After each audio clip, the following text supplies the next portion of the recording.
சிலவங்கள பார்த்தோம்னா எல்லாத்துலேயுமே ரொம்ப ஸ்ட்ரிக்டாக இருப்பாங்க, ரூல்ஸ் வச்சுக்குவாங்க. அவங்க லைஃப்லேயும் சரி மற்றவங்கள்ட்டையும் அதே தான் எதிர்பார்ப்பாங்க. அதாவது காலையில் 5 மணிக்கு எந்திரிக்கணும்னா கரெக்டாக அந்த 5 மணிக்கு எந்திரிச்சிருக்கணும். அவங்க மட்டும் இல்லை, சுற்றி உள்ளவங்களையும் அதே எதிர்பார்க்கறது கொஞ்சம் கஷ்டமான காரியம்.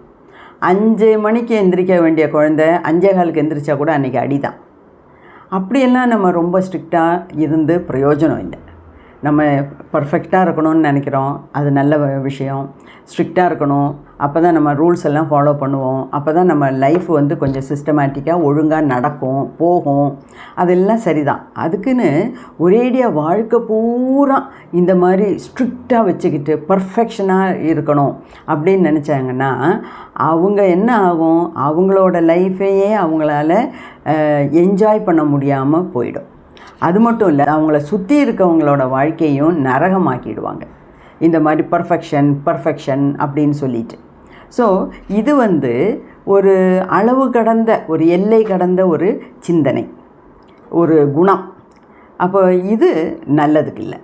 அதாவது நம்ம எல்லாருமே சிஸ்டமேட்டிக்காக இருக்கணும் அப்படின்னு நினைக்கிறதுல தப்பு இல்லை, நினைக்கணும். ஆனால் இவங்க வந்து சாதாரண மனுஷங்களை மாதிரி இல்லை, ரொம்ப அளவு கடந்த பர்ஃபெக்ஷன் பார்க்கும்போது அவங்களோட சொந்த வாழ்க்கையே நரகமாக்குறாங்க. இந்த மாதிரி வாழ்கிறது கொஞ்சம் கூட நல்லதுக்கு இல்லை.